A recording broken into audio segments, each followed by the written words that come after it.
Teine harjutus. Harkiste, siruta vasak käsi üles, keera parem külg jala poole ja painuta külje peale. Ja painuta nii palju, kui sa saad.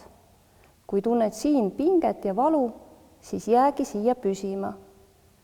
Kui paindud paremini, siis mine veel allapoole, alumise käega võta kinni suurest varbast, ülemise käega 4.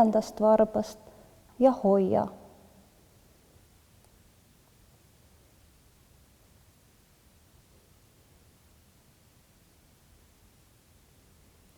Ja üles tulles jälle hingad sisse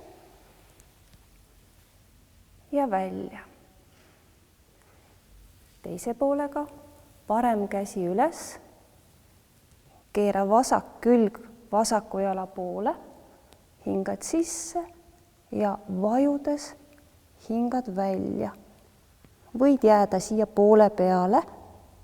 Kui paindud paremini, siis võid vajuda alla ja proovi võtta suurest varbast kinni.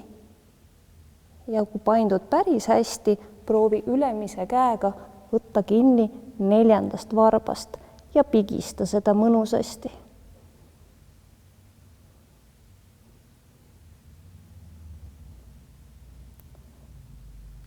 Ja üles tulles jälle hingad sisse